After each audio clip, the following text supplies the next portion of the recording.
السلام عليكم ورحمة الله وبركاته.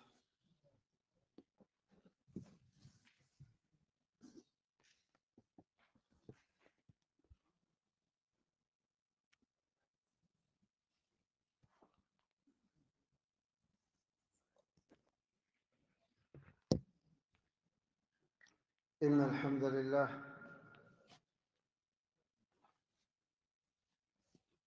نحمده ونستعينه ونستغفره ونعوذ بالله من شرور أنفسنا ومن سيئات أعمالنا. من يهده الله فلا مضل له ومن يضلل فلا هادي له، وأشهد أن لا إله إلا الله وحده لا شريك له، وأشهد أن محمدًا عبده ورسوله صلى الله عليه وسلم. يا أيها الذين آمنوا اتقوا الله حق تقاته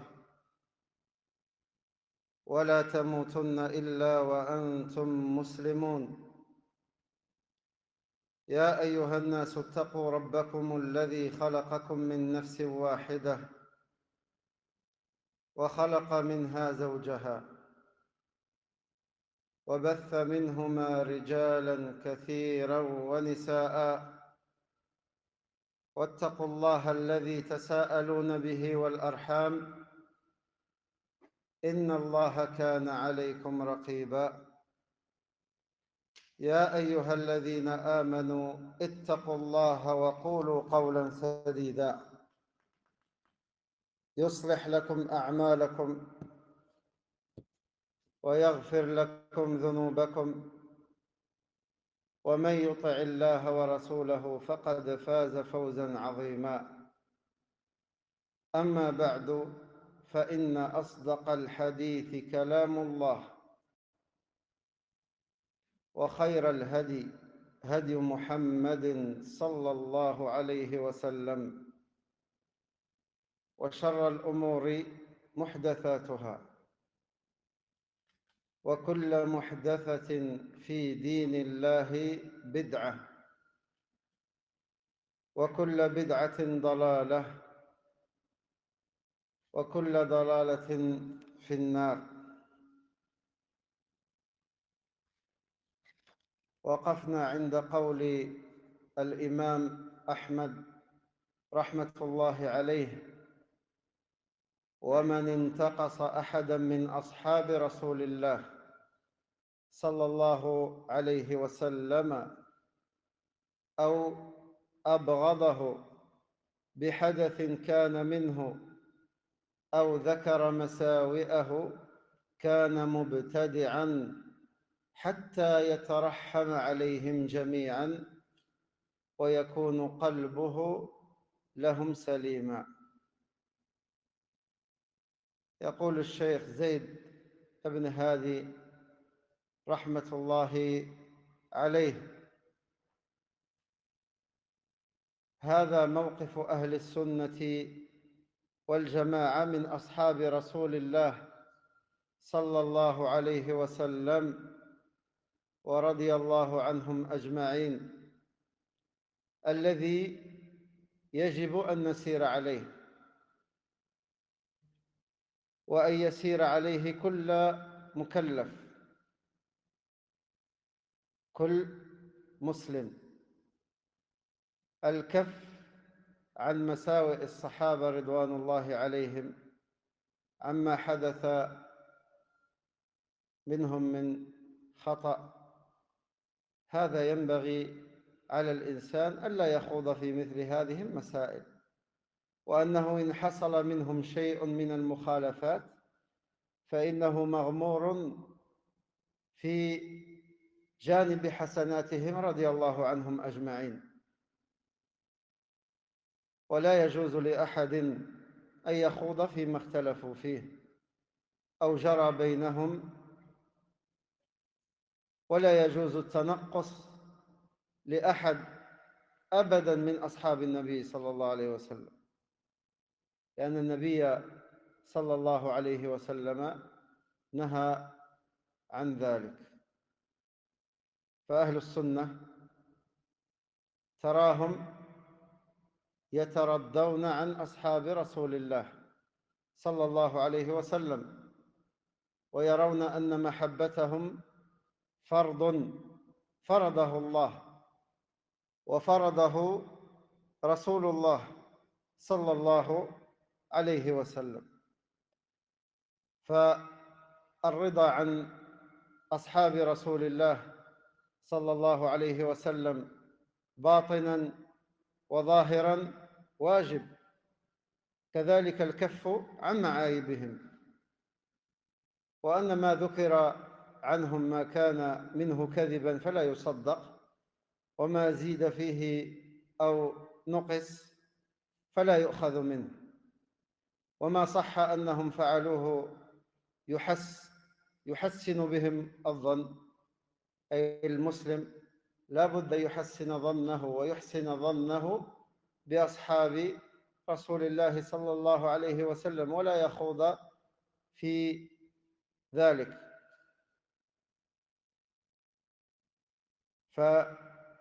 فجانب حسناتهم عظيم، وفضلهم على هذه الأمة بعد رسول الله صلى الله عليه وسلم وبعد فضل الله علينا جميعا عظيم. فضل الصحابة هم الذين بلغوا هذا الدين إلى أن بلغنا نحن، والله عز وجل أمرنا بالدعاء لهم والترضي عنهم، كما أمرنا بذلك النبي صلى الله عليه وسلم. وشهادة النبي صلى الله عليه وسلم بقوله أفضل القرون أو أفضل هذه الأمة قرني أو خيركم قرني، فهذه شهادة من رسول الله صلى الله عليه وسلم لأصحابه رضوان الله عليهم. فلذلك يا رعاكم الله يجب أن لا يتنقص بواحد من أصحاب هذا النبي، ولا يفعل ذلك إلا مبتدع ضال مخالف لمنهج الصحابة ومنهج أهل السنة. هذا هو الموقف الصحيح الذي يجب على المسلم أن يكون عليه. فلا يجوز فعل الخوارج ولا فعل الروافض. الخوارج منهم من كفر بعد أصحاب رسول الله صلى الله عليه وسلم، والروافض غلوا في بعض أصحاب رسول الله صلى الله عليه وسلم. Donc l'imam Ahmed rahimahullah dit: quiconque qui diminue en mérite un parmi des compagnons du messager d'Allah sallallahu alayhi wa sallam, ou le déteste pour un événement qui lui est arrivé, ou encore qui mentionne ses mauvaises actions, celui qui fait cela est un innovateur. Jusqu'à ce qu'il invoque la miséricorde d'Allah subhanahu wa ta'ala en faveur de tous les compagnons, ridwanullahi alayhim, et que son cœur soit pur à leur égard. Cheikh Zayd ibn Hadi, dans l'explication de ce qu'a dit l'imam Ahmed, dit: ceci est la position des gens de la Sunna et du groupe au sujet des compagnons du prophète sallallahu alayhi wa sallam. Et ce que nous devons suivre, nous tous, par obligation, c'est une obligation de prendre cette position qui est celle d'aimer les compagnons ridwanullahi alayhim. Donc le cheikh dit: nous ne devons pas parler de leurs erreurs à leur sujet, et s'il s'est passé quelque chose qui n'est pas la voie à suivre, alors nous disons que malgré cela, cette erreur est noyée par leurs nombreuses grandes et bonnes actions. Il n'est permis à personne de rentrer sur les sujets sur lesquels ils ont divergé ou sur ce qui s'est passé entre eux. Il est interdit de rabaisser l'un d'entre eux. Le messager d'Allah, sallallahu alayhi wa sallam, l'a interdit. Et Allah Azza wa Jal a fait leurs éloges dans plusieurs versets dans le Coran. Donc les gens de la Sunna s'éduquent grâce à eux et voient que comme Allah et son messager sallallahu alayhi wa sallam l'ont ordonné, il est obligatoire de les aimer, radiyallahu anhum jami'an, de les agréer tant intérieurement qu'extérieurement, de ne pas leur chercher de défauts, de démentir les mensonges à leur sujet, de ne pas prendre les exagérations ou les rabaissements faits à leur rencontre. Et comme vous le savez, les compagnons, ce sont des hommes qu'Allah Azza wa Jal a aimés, les a choisis pour accompagner le prophète sallallahu alayhi wa sallam dans toute sa prédication. Et Allah les a agréés. Radiyallahu anhum jami'an. Et leur mérite sur nous, il est immense. C'est eux qui nous ont transmis cette religion. Et celui qui rabaisse ou fait du ta'n dans les compagnons, il fait du ta'n dans cette religion, car c'est eux qui nous ont rapporté cette religion. Il veut par cela te dire que les gens qui vous ont rapporté cette religion sont des gens mauvais. Et donc votre religion, elle est Allah Azza wa Jal a préservé cette religion. Il a préservé le Coran et a préservé la sunna du prophète sallallahu alayhi wa sallam. Et Allah a choisi parmi tous les hommes le meilleur des hommes, qui est Muhammad sallallahu alayhi wa sallam. Il a choisi pour l'accompagner les meilleurs des hommes après lui, qui sont les compagnons, ridwanullahi alayhim jami'a.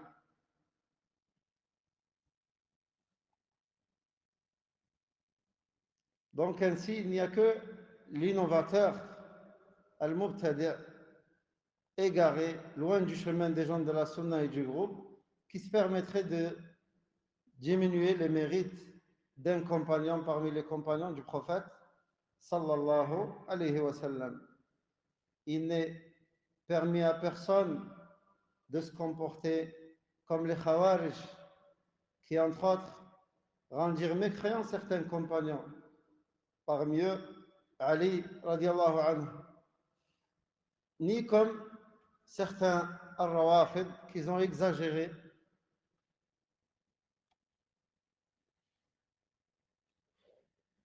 dans certains compagnons. Et les Rawafid, ils rendent par exemple Abu Bakr mécréant, ainsi que Omar radiallahu anhu, et la mère des croyants Aïcha radiallahu anha, il l'accuse de choses qu'Allah l'a innocenté dans son livre subhanahu wa ta'ala. Les Khawarij, nous avons vu quelques-uns de leurs égarements dans les précédents cours, qu'ils rendent mécréants par le péché, le grand péché surtout, et parmi eux aujourd'hui nous avons les frères musulmans qui font partie de cette secte, Daesh qui fait partie de cette secte, Hamas qui fait partie de cette secte. Tout ça, ce sont des groupes égarés. Et il y en a d'autres. Les talibans, c'est des Khawarij. ils font partie de cette secte égarée. Il y en a d'autres. Leur nom diffère, mais leur croyance est la même. Leur minhaj est le même. ثم ذكر الإمام أحمد تفسير النفاق. قال: والنفاق هو الكفر، أن يكفر بالله ويعبد غيره ويظهر الإسلام في العلانية، مثل المنافقين الذين كانوا على عهد رسول الله صلى الله عليه وسلم. وقوله صلى الله عليه وسلم: ثلاث من كن فيه فهو منافق. قول الإمام أحمد: هذا على التغليظ، نرويها كما جاءت ولا نفسرها، أي لا نفسرها التفسير الخاطئ الباطل، لا نؤولها تأويل باطل. يقول الشيخ زيد رحمة الله عليه: ذكر الله تبارك وتعالى في صدر سورة البقرة، أي في أول سورة البقرة، طبقات الناس، فذكر المؤمنين ووصفهم بصفات تميزهم عن غيرهم، فذكر من صفاتهم الإيمان بالغيب، وهو كل ما غاب على الإنسان فلم يره ولم يلمسه. ومن صفاتهم النفقة الواجبة والمستحبة من الأموال، وكذلك من العلم. والصفة الثالثة إقامة الصلاة، بما تحمل كلمة إقامة الصلاة من معنى، أي إقامة كاملة. والصفة الرابعة التي جاءت في صدر سورة البقرة الإيمان بما أنزل على محمد صلى الله عليه وسلم من الكتاب والسنة بفهم سلف هذه الأمة. من هم سلف هذه الأمة؟ الصحابة. سلف هذه الأمة هم صحابة رسول الله صلى الله عليه وسلم. ثم قال: والخامسة الإيمان بما أنزل الله من كتاب وبما أرسل من رسل.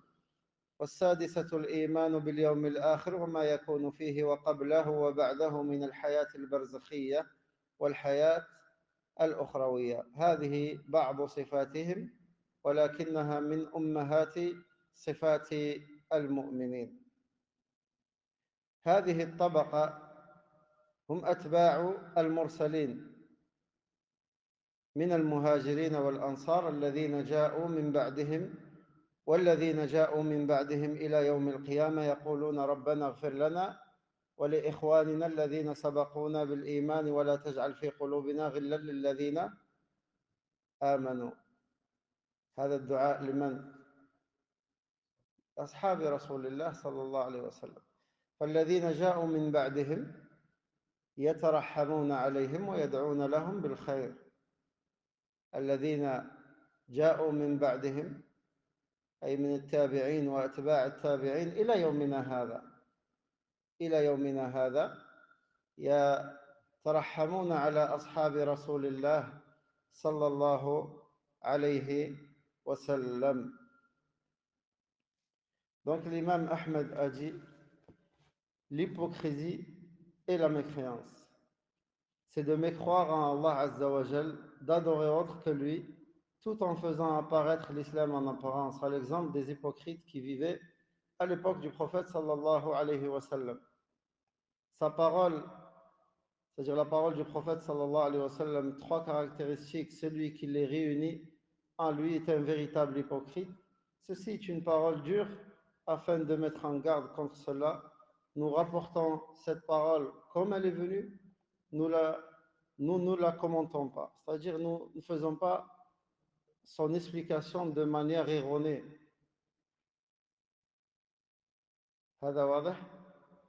Le cheikh va expliquer cela par la suite. Cheikh Zayd ibn Muhammad ibn Hadi rahmatullahi alayhi dit: Allah Azza wa Jal a rappelé au début de Surat al-Baqarah les différents niveaux des gens. Il évoqua les croyants et décrit les attributs qui leur sont propres à eux. Et il dit qu'ils croient à l'invisible, al-ghaib, ce qu'on ne peut ni voir ni sentir. Qu'ils sont ceux qui donnent de leur richesse comme aumône obligatoire et non obligatoire, ou de la science. Qu'ils s'acquittent de leurs prières et sont à la hauteur de l'acquittement dont ils doivent faire preuve. Ils croient en ce qui est descendu sur Muhammad sallallahu alayhi wa sallam, Al-Qur'an et la Sunna, ceci avec la compréhension des pieux prédécesseurs. Qui sont les pieux prédécesseurs? Sahaba. Qu'ils aient foi en ce qu'Allah a descendu, subhanahu wa ta'ala, comme livre et a envoyé comme messager. Qu'ils aient foi au jour dernier, ainsi que ce qu'il y a avant dans Al-Barzakh. Al-Barzakh, c'est la période qui est de la tombe, qui est juste après la mort. Naam.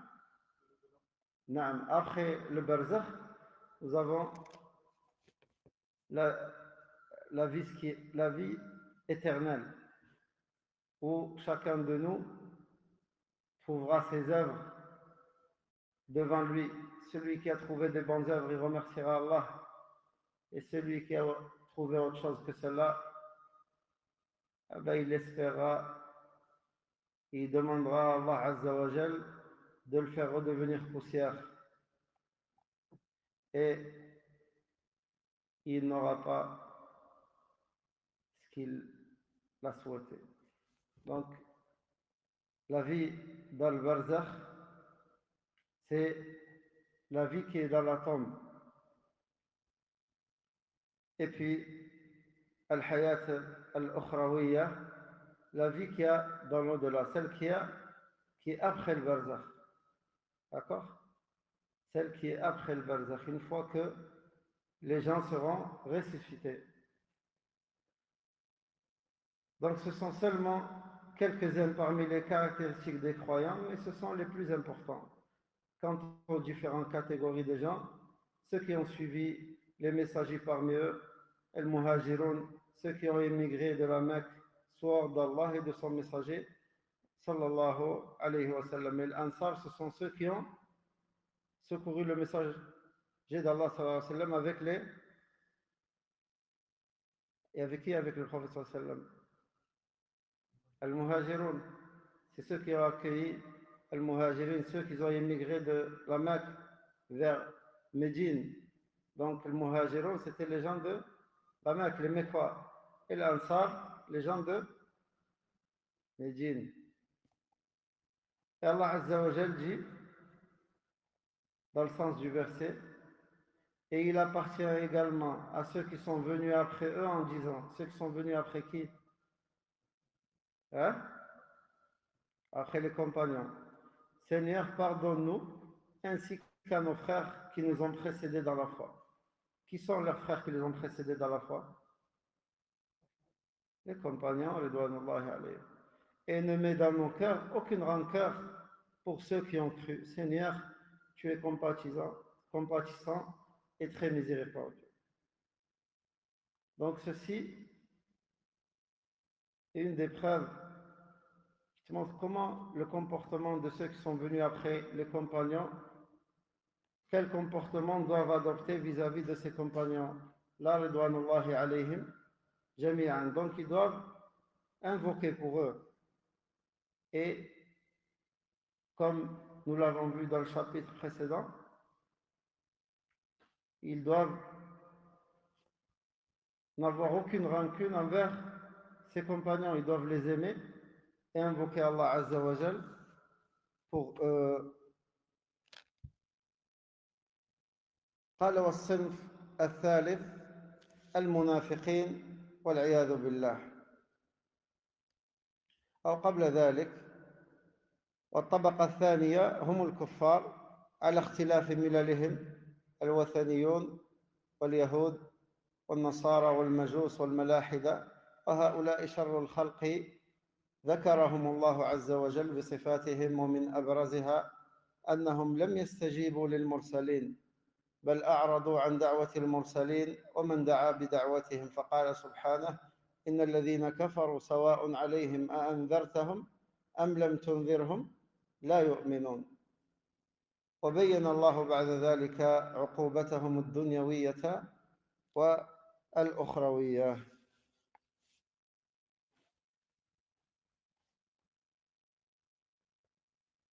Après, la deuxième catégorie des gens, c'est les incroyants, quelle que soit leur religion, les adorateurs des statues, les juifs, les chrétiens, et les hypocrites, les athées et autres. Ce sont les pires de la création, car ils n'ont pas suivi les messagers d'Allah, sallallahu alayhi, et se sont écartés de leur appel. Allah Azza wa Jal dit à leur sujet: certes, les infidèles ne croient pas, cela leur est égal que tu les avertisses ou non, et ils ne croiront jamais. Allah donc Azza wa Jal révéla alors leur fin dans la vie d'ici-bas et dans l'au-delà. Après ici, ce qui nous intéresse le plus, c'est l'auteur, il parle des hypocrites, donc de la troisième catégorie. الشيخ يجي رحمة الله عليه: والصنف الثالث المنافقون والعياذ بالله، النفاق الاعتقادي، النفاق الاعتقادي لا العملي، ذكرهم الله بالتلون وتغير الوجوه، وأنهم يخفون الشر ويظهرون الخير ويبغضون الإسلام والمسلمين، ومن تشبه بهم من أهل البدع فهو منهم فيما تشبه بهم فيه.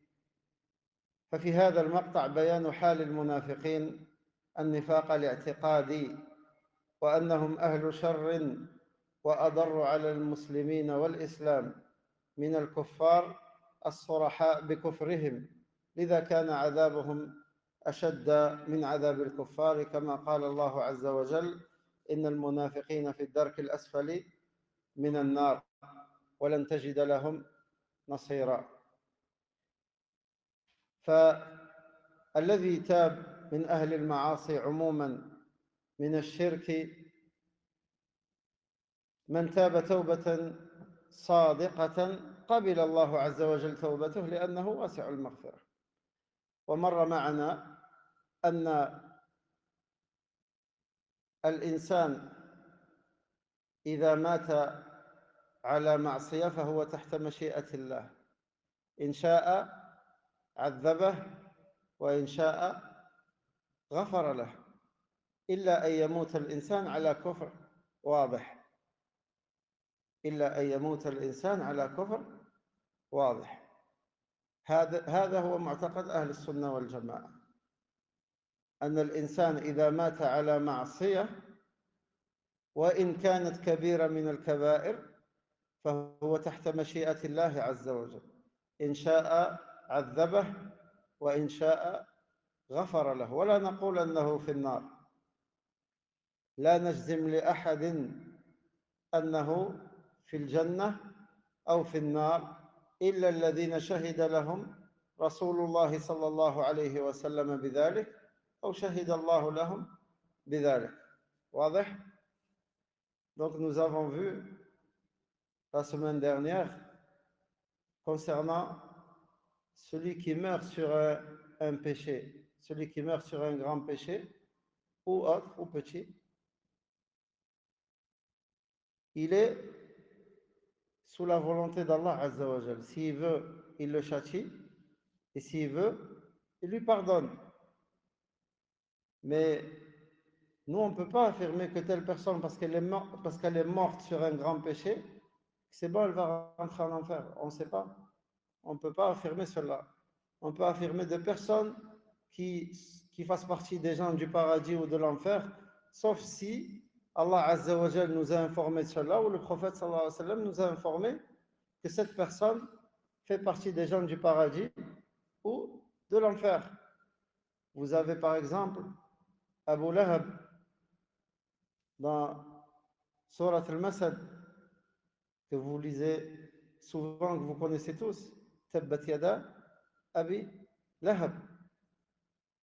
Allah Azza wa Jal, dans cette surah, il a fait mention que Abu Lahab il sera en enfer. Donc nous, on affirme que Abu Lahab il est en enfer. Le prophète sallallahu alayhi wa sallam, quand un des compagnons est venu le questionner sur son père, il lui a dit: mon père et ton père sont en enfer. Donc nous attestons que ces deux-là sont en enfer, par exemple.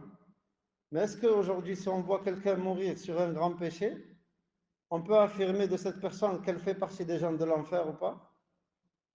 Hein? Non. هذا واضح? Ceci est bien clair? طيب. Et l'exemple, qui peut me donner un exemple parmi les gens que le prophète sallallahu alayhi wa sallam a affirmé qu'ils font partie des gens du paradis? Fadal. Abu Bakr, par exemple, ou les 10 compagnons qu'on a vus la semaine dernière, ou d'autres comme Bilal, radiallahu anhu, Ukasha, et les gens de Badr. Allah a attesté qu'il leur a pardonné, faites ce que vous voulez, je vous ai tous pardonné. Par exemple, ceci est bien clair. Donc, est-ce qu'on peut attester que telle personne fait partie des gens du paradis ou telle fait partie des gens de l'enfer sans preuve, sans texte, soit du Coran ou de la Sunna du prophète sallallahu alayhi wa sallam? Non. واضح؟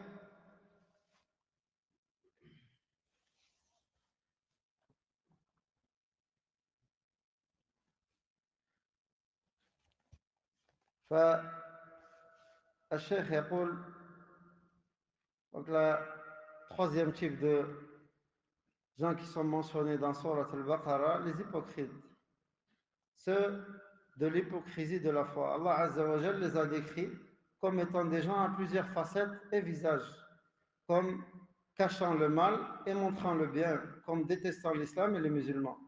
Les gens de l'innovation qui leur ressemblent sont semblables à eux quant à leurs mauvaises caractéristiques.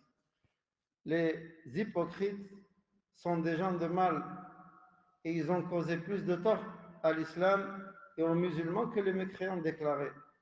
C'est pour cela que leur châtiment est encore plus grand que celui des non-musulmans. Allah Azza wa Jal dit: les hypocrites seront certes au plus bas fond du feu, et tu ne leur trouveras jamais de secoureur.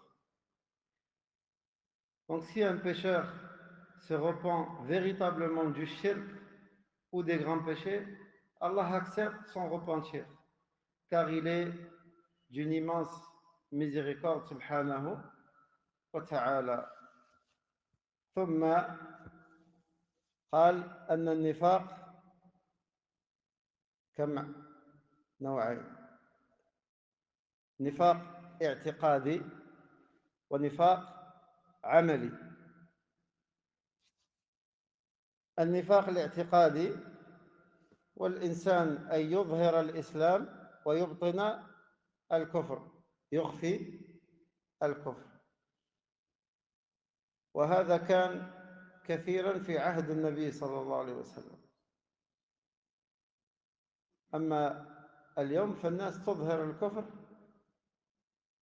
بطريقة واضحة. ثم نفاق عملي وهو من كبائر الذنوب ولا يخرج عن ملة الإسلام، وهو المنصوص عليه في قول النبي صلى الله عليه وسلم: ثلاث من كن فيه، أو آية المنافق ثلاث: إذا حدث كذب، وإذا وعد أخلف، وإذا اؤتمن خان. ثم جاء في رواية: وإذا خاصم فجر، وفي رواية: إذا عاهد غدر. كم يا خمسة؟ إذا جمعنا الروايات 5. النبي صلى الله عليه وسلم قال: آية المنافق ثلاث: إذا كذب إذا حدث إيش؟ كذب، وإذا وعد أخلف،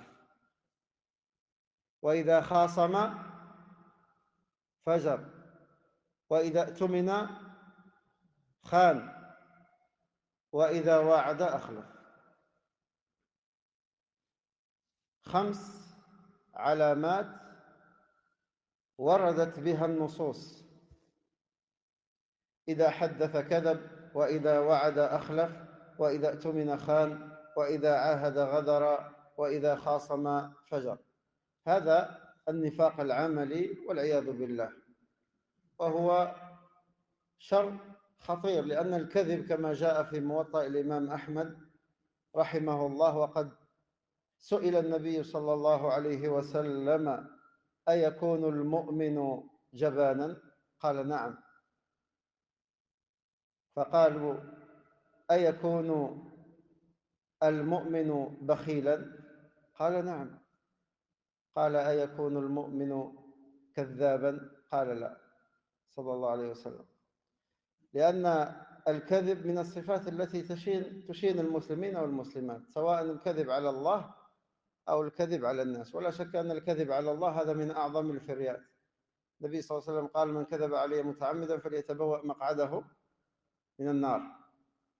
فالذي يكذب على الله وعلى رسوله صلى الله عليه وسلم هذا في خطر عظيم، والذي يكذب على الناس فهو في خطر. هذا التقسيم هو تقسيم أهل السنة والجماعة. Donc, le cheikh dit: l'hypocrisie est de 2 sortes. L'hypocrisie de la croyance qui fait sortir de la religion, c'est la grande hypocrisie, si vous voulez. On peut dire plutôt la grande hypocrisie et la petite. La grande, elle est relative à la croyance, et la petite aux actes, qui fait partie des grands péchés. D'accord? La grande hypocrisie qui fait sortir de l'islam. Comme la mécréance, elle est de 2 sortes. Une mécréance majeure qui fait sortir de l'islam, et une mécréance mineure qui ne fait pas sortir de l'islam. Qui peut me donner un exemple d'une mécréance mineure qui ne fait pas sortir de l'islam? Al-Riya, tout dépend. Jurer par autre qu'Allah, par exemple. Le vol, c'est un péché. Le prophète sallallahu alayhi wa sallam a dit: Sibabul muslimi fusuq wa qitaluhu kufr. Le prophète sallallahu alayhi wa sallam a dit: le fait d'insulter un croyant, ceci fait partie de la perversité, ou un des signes de la perversité. Mais le combattre est la mécréance. Quel type de mécréance est voulu ici? Mineur, qui ne fait pas sortir de l'islam. C'est un grand péché qui est très dangereux, mais ça ne fait pas sortir de l'islam. Donc, la mécréance, elle est de 2 sortes, 2 types, majeur et mineur. L'hypocrisie, pareil, elle est de 2 sortes, majeur et mineur. Majeur quand il s'agit de l'hypocrisie dans la croyance, comme il y avait à l'époque du prophète sallallahu alayhi wa sallam, où les hypocrites, ils montraient l'islam et au fond d'eux, ils ne croyaient pas du tout ni à Allah ni à son messager sallallahu alayhi wa sallam.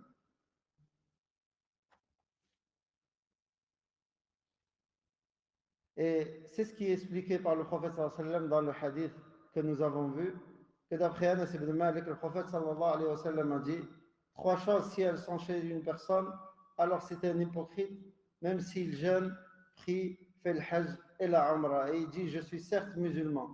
Lorsqu'il parle, il ment. Lorsqu'il promet, il ne tient pas sa promesse. Et lorsqu'on lui confie un dépôt, il trahit le dépôt. Et d'après Abdullah ibn Umar radiallahu anhu, dans une autre version, le prophète sallallahu alayhi wa sallam a dit 4 marques: celui qui les réunit, tout est un parfait hypocrite.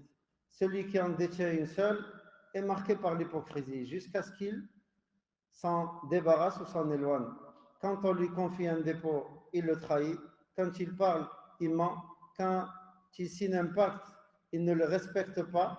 Quand il est en litige, il transgresse les règles de la justice et de la morale.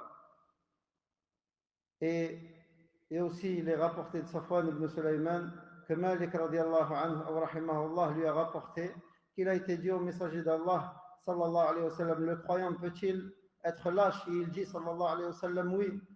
Le musulman peut-il être avare? Et le prophète sallallahu alayhi wa sallam répond oui. Le musulman peut-il être menteur, invétéré? Et le prophète sallallahu alayhi wa sallam dit non. Donc le prophète sallallahu alayhi wa sallam dit cela du fait que la gravité du mensonge qui enlaidit les musulmans et les musulmanes, qu'il s'agit de mentir sur Allah ou de mentir sur les gens. Et puis quant à la parole de l'imam Ahmed, 3 caractéristiques: celui qui les réunit en lui est un véritable hypocrite. Ceci est une parole dure afin de mettre en garde contre cela. Nous rapportons cette parole comme elle est venue, nous ne la condamnons pas. Quant à la parole de l'imam Ahmed, nous rapportons cette parole comme elle est venue, on ne la condamne pas, ou on ne la commente pas, pardon. C'est-à-dire que nous ne faisons pas de fausses exégèses ou de fausses explications blâmables. Bien au contraire, ce qui est demandé, c'est d'expliquer de façon légiférée, en accord avec la position des gens de la sunna du groupe et des prédécesseurs, en accord avec le Coran et la sunna du prophète sallallahu alayhi wa sallam. La croyance chez eux et qu'il y a, comme nous l'avons décrit, une différence entre la grande et la petite hypocrisie, et il y a une différence entre la grande et la petite mécréance. هذا واضح؟ واضح؟ طيب، الحكم بمن حكم بغير ما أنزل الله هذا من الكفر الأكبر من الكفر الأصغر. Celui qui juge par autre que les lois d'Allah, est-ce que ceci fait partie de la grande mécréance ou la petite? La petite. Hein? Qui c'est qui a dit la grande? La grande? Celui qui ne juge pas par les lois d'Allah. Allah Azza wa Jal dit ceux qui ne jugent pas par les lois d'Allah, ceux-là sont les mécréants, dans le verset.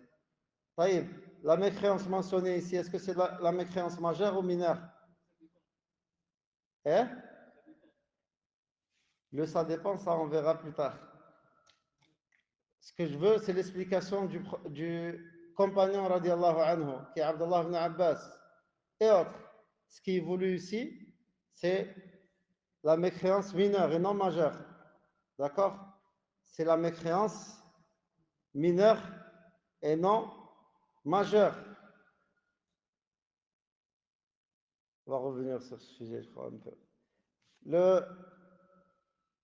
C'est quoi juger par les lois d'Allah? C'est quoi les lois d'Allah? Al-Qur'an et la Sunna. Il y a un hadith qui englobe tout ceci. On l'a déjà mentionné dans le cours. C'est pour ça que je me permets de vous poser la question. C'est quoi les lois d'Allah? Est-ce que c'est juste couper la main du voleur ou autre? C'est ça les lois d'Allah? Ça s'arrête juste à ça? Ou ceci fait partie des lois d'Allah? C'est d'appliquer les peines légales ou il y a plus que ça? Il y a plus que ça. Taïb, le hadith du prophète sallallahu alayhi wa sallam, il y a un hadith qui englobe un peu toutes les lois d'Allah.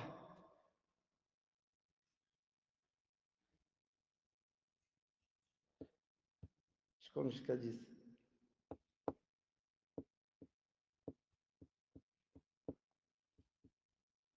C'est moi qui choisis qui répond. Elias.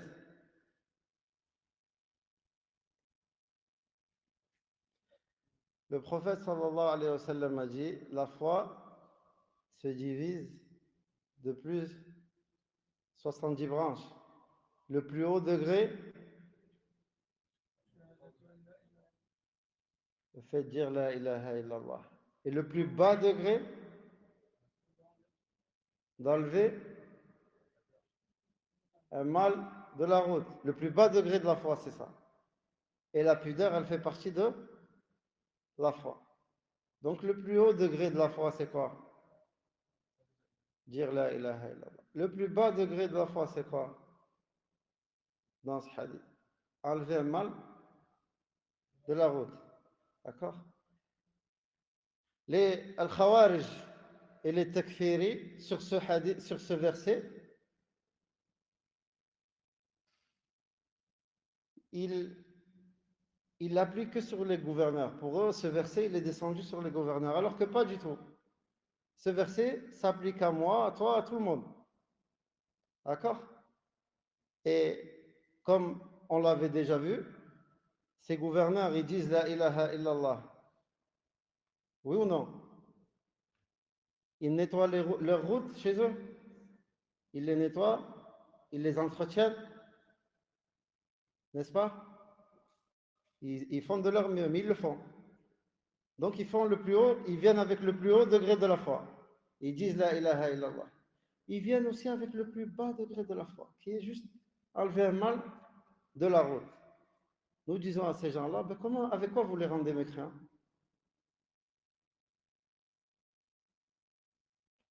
Je m'arrête là.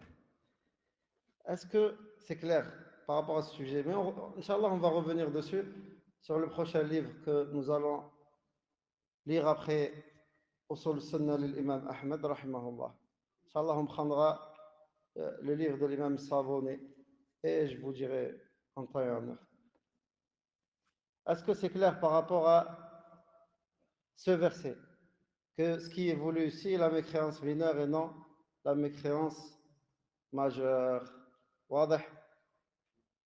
طيب. ايش؟ Qu'est-ce qui est pas clair, Ismaël? Dis-moi, c'est quoi qui est pas clair? Viens par là. Rapproche-toi.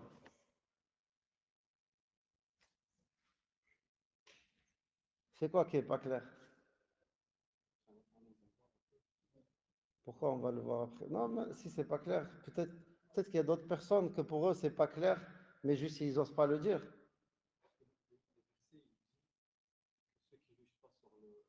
Par les lois d'Allah. Hein? Non.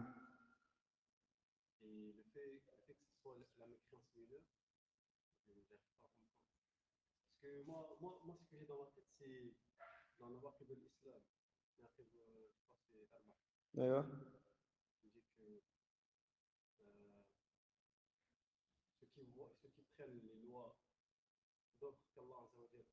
Là, tu vas me faire rentrer dans ce que a dit le frère tout à l'heure. Je vais t'expliquer une chose. J'avais déjà fait mention de cette explication. Si on voit quelqu'un se prosterner devant une tombe, cet acte, nous disons que cet acte, c'est un acte de mécréance. D'accord? Mais l'individu à lui-même, est-ce que c'est un mécréant? Pourquoi? Taïb, c'est quoi les conditions et les empêchements pour rendre quelqu'un mécréant? Et les empêchements. Qu'est-ce qui empêche de rendre un individu particulier, spécifique, mécréant? Et quelles sont les conditions pour justement le rendre mécréant?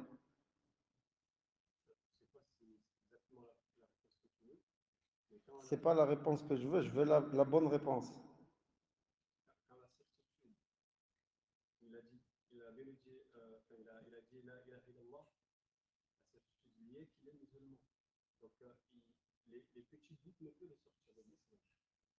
Ça, c'est une règle, mais c'est pas le sujet. Al-yaqin la yazul bishak, ça c'est une règle qui est aussi dans la croyance et dans tout qui est applicable, dans tout ce qui est relatif au chemin d'Allah subhanahu wa ta'ala. Mais non, c'est pas ça. Là, on parle de toi, tu comprends pas pourquoi ça serait la mécréance mineure et non majeure. C'est ça que tu m'as dit au début. Hein? Taïb, comment on fait la différence entre la mécréance majeure et mineure? Est-ce que c'est moi qui ai dit c'est une mécréance mineure ou majeure ou c'est les compagnons qui l'ont expliqué comme ça? C'est les compagnons qui l'ont expliqué comme ça. On est bien d'accord. D'accord? Et la semaine dernière, nous avons vu la différence entre celui qui commet un acte et qui persiste sur ce péché, mais qui ne voit pas que cet acte est licite. D'accord? Il le voit toujours comme en étant un acte interdit. Allah l'a interdit. D'accord? Tu me suis? Taïb. Celui qui ne commet pas cet acte, mais il te dit non, c'est licite, c'est halal, je le fais. Je rejette, par exemple, le fait qu'Allah a interdit l'alcool, par exemple, lui, il le rejette. Il dit non, c'est licite. alors que les textes sont clairs. Mais il ne boit pas l'alcool. Celui-là, par contre, a mécru, parce qu'il a rendu licite une chose qu'Allah a interdit. D'accord? Maintenant, le gouverneur, même s'il ne juge pas des fois avec les lois d'Allah, il se peut qu'il fasse ça par passion, par intérêt mondain, mais pas parce qu'il voit que ce jugement il est meilleur que le jugement d'Allah. Il se peut que lui, nous on ne connaît rien à la politique, d'accord? Je ne sais pas comment ça se passe entre les États. Des fois, certains pays, ils subissent la pression de d'autres pays.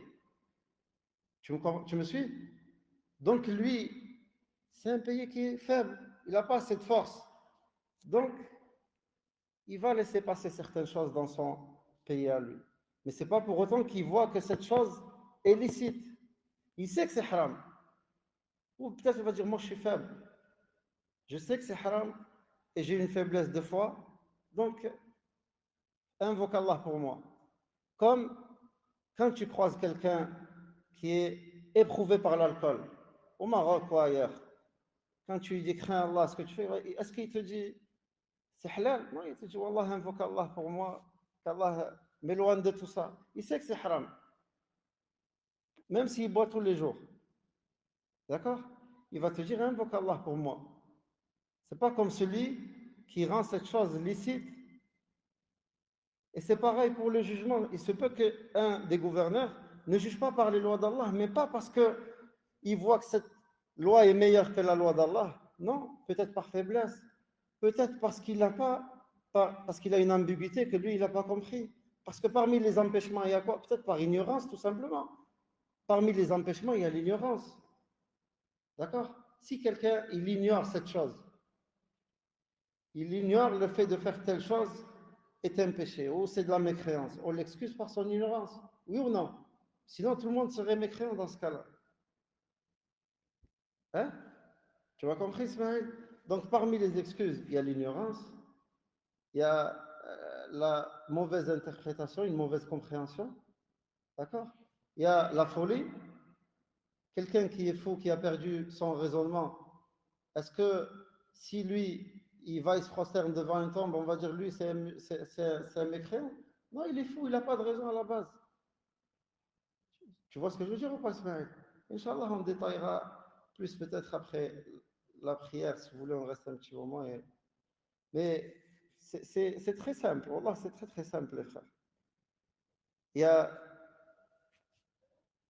Allah Azza wa Jal, nous, quand on rassemble les textes du Coran ou la sunna du prophète sallallahu alayhi wa sallam, on sait qu'il n'y a pas de contradiction dans la religion d'Allah, entre les textes, que ce soit les textes d'Allah ou les textes du prophète sallallahu alayhi wa sallam. Ils ne sont pas contradictoires. D'accord? Le prophète sallallahu alayhi wa sallam dit celui qui tue un musulman est un mécréant. D'accord?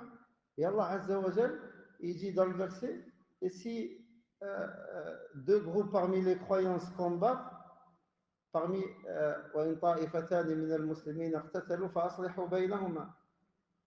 Hein? Et à la fin, il les a quand même appelés frères, malgré qu'ils sont combattus entre eux. Il n'a pas levé le degré de l'islam. Et un petit cercle que les savants souvent dessinent pour montrer les trois maratib de l'islam, qui sont al-ihsan, al-iman, al-islam. L'islam, c'est le cercle le plus grand. Un peu plus petit, tu as le cercle de la foi, et encore plus petit au milieu, le cercle de l'ihsan. D'accord? Une personne, nous en général, on va dire, on espère être dans le cercle au moins de l'iman. Si on commet un péché, un grand péché, on sort du cercle de l'iman au cercle de l'islam. Notre foi, elle diminue, mais on ne sort pas de l'islam. D'accord? On n'a plus une foi complète. Notre foi, elle a diminué. Ça, nous l'avons vu, Ismaël. Donc, sa foi, elle est faible, pas complète, mais il est toujours musulman. Comme tu as dit tout à l'heure, la règle, une règle d'or, من ثبت إسلامه بيقين فلا يزول بالشك. Celui dont on a la certitude que c'est un musulman, on ne peut pas le faire sortir de l'islam avec juste un doute. Il faut qu'on ait la certitude qu'il est sorti de l'islam. Et le prophète sallallahu alayhi wa sallam a dit, celui qui dit à son frère, au mécréant, l'un d'entre eux viendra comme ça le jour du jugement, sera lui le mécréant. Wallah, je préfère me tromper et dire que tel c'est musulman que l'inverse. D'accord? D'une. Et de deux, c'est pas à toi ou à moi de faire sortir quelqu'un de l'islam. Ça, c'est le droit d'Allah seul, subhanahu wa ta'ala, et de son prophète sallallahu alayhi wa sallam. Ce qu'Allah a fait mention que celui qui fait ça, c'est un mécréant, cela nous le rendons mécréant. C'est pas moi, je vais m'amuser, ah non, comme je veux, lui, ah, il me plaît pas, allez, il n'est pas musulman. Ah, lui, c'est pas comme ça. Il y a des règles, comme il y a des règles, Ismaël, que nous sommes obligés de les prendre en compte, et c'est ce qui nous différencie, nous, des gens de l'innovation, des Khawarij, de Daesh et compagnie. La différence entre les gens de la Sunna et Daesh et les frères musulmans, et Hamas, Taliban, tous ces groupes égarés, la différence entre nous et eux, c'est quoi? C'est que nous, on prend cette religion, on prend la parole d'Allah et la parole du prophète sallallahu alayhi wa sallam avec la compréhension des compagnons. On ne se base pas sur notre intellect à nous. Déjà, au niveau de l'arabe, on est très loin. Et cette religion, elle est venue avec quelle langue? Arabe. D'accord? Et on est très très loin. Nous sommes tous très très faibles dans la langue arabe. Même à l'époque des tabi'in, Omar radiallahu anhu et Ali commençaient à voir certaines personnes qui avaient certaines comment dire, lacunes dans la langue arabe. Et du coup, il a ordonné à certaines personnes d'enseigner la langue arabe aux autres. Et cette religion, le seul moyen... Non.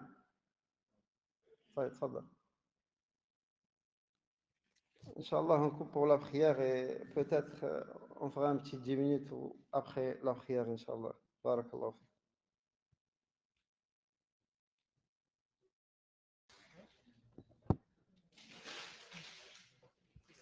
Assalamu alaikum wa rahmatullahi wa barakatuh. Donc, Ismaël, tout à l'heure, juste pour répondre à ta question, c'est qu'il y a une grande différence entre celui qui voit que juger par autre que la loi d'Allah est meilleure que la loi d'Allah, d'accord? Et celui qui juge par autre que la loi d'Allah, mais par passion ou par un intérêt mondain, d'accord? Celui qui fait ça par passion ou par un intérêt mondain, certes, il n'a pas mécru. Il commet un péché, d'accord? Mais il n'a pas mécru.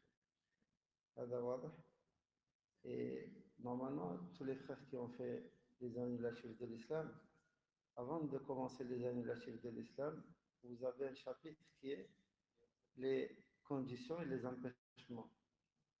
Les conditions pour rendre quelqu'un mécréant et ce qui empêche cela. Je vous donne quelques-uns, juste comme ça. Par exemple, parmi les conditions, il y a la science. Parmi les empêchements, il y a l'ignorance. Quelqu'un qui est ignorant, on le pardonne par son ignorance. D'accord? La raison, parmi les conditions, il faut qu'il ait toute sa raison.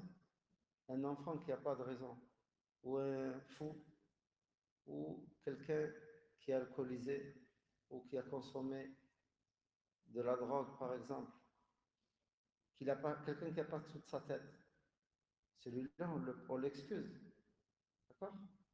Quelqu'un qui dort, il fait un rêve, il dit une parole de mécréance. Tu vas dire, il est mécréant? Il dort, il n'est pas réveillé, il n'est pas là. Tu as compris? Donc il y a des conditions et des empêchements. Et en général, les empêchements, ce sont souvent les contraires des conditions. La science, l'ignorance, la raison, et quelqu'un qui n'a pas de raison. Tu as compris? Inch'Allah, donc, si un jour on refait les annulations de l'islam, on refera les conditions et les empêchements. Ou faites-moi penser dans le prochain livre, Inch'Allah, dès qu'on reprend le même chapitre, je les mettrai au début du chapitre, Inch'Allah. Et ça, c'est très très important. D'accord? C'est très très important. Barakallahu fiik. Et donc, Il reste combien dans le livre? Autant le finir.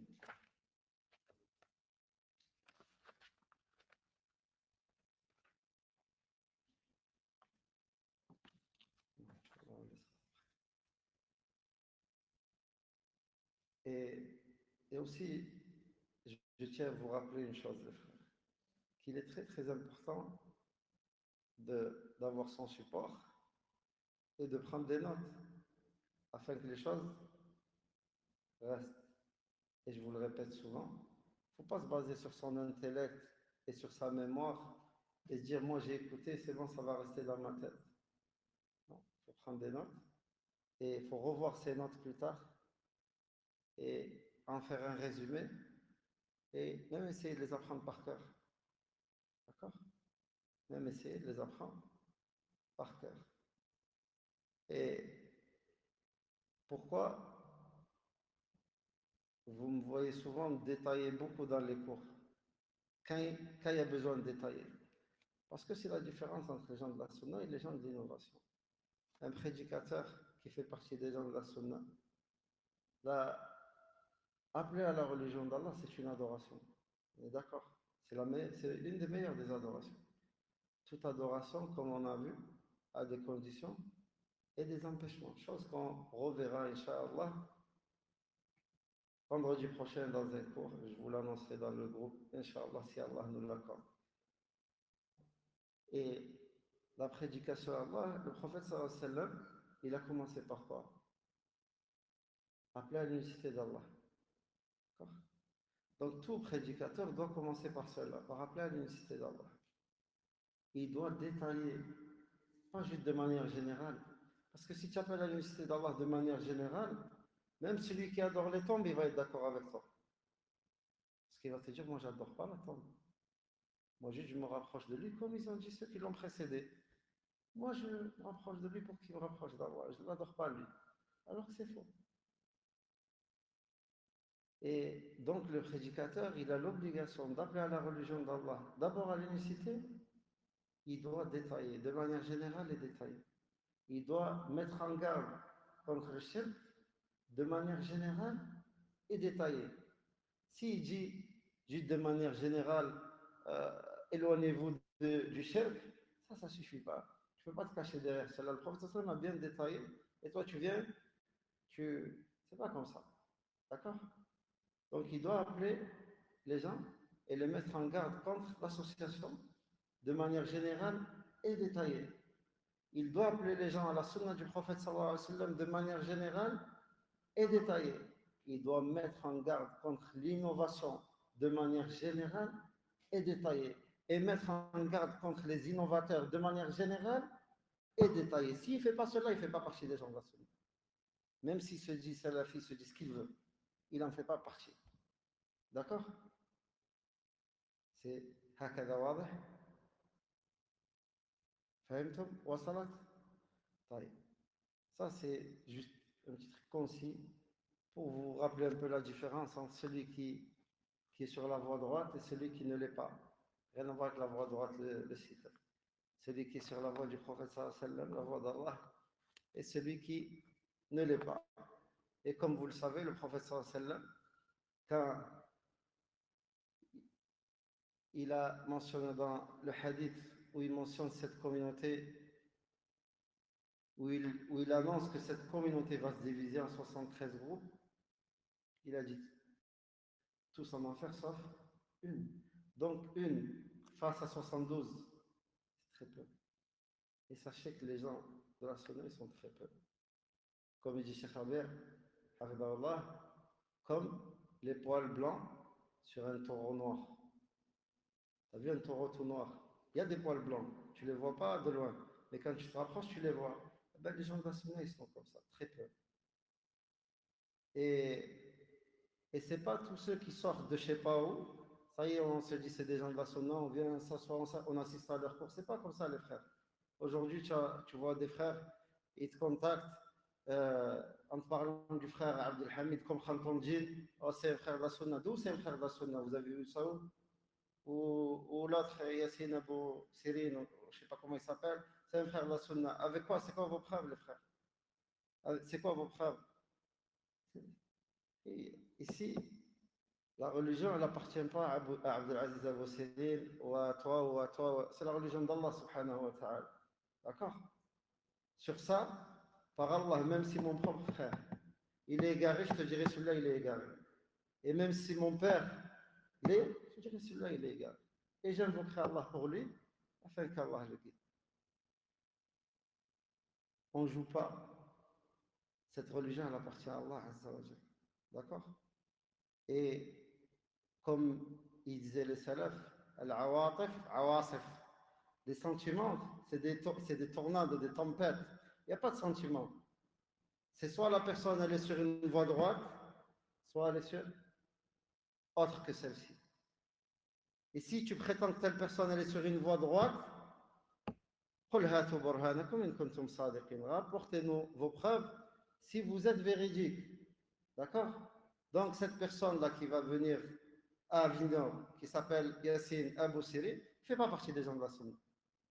Je veux que plus personne m'en parle, il m'appelle, est-ce qu'il fait partie des gens de la Sunna? Il n'en fait pas partie. S'il en faisait partie, ça se saurait. Il viendrait vers les gens de la Sunna. C'est bon, Inch'Allah, je clôture ici. Et même si je sais que certains, ils n'ont pas l'habitude que je parle comme ça, mais de temps en temps, ça fait du bien et ça réveille un peu. بارك الله فيكم سبحانك اللهم وبحمدك أشهد أن لا إله إلا أنت أستغفرك وأتوب إليك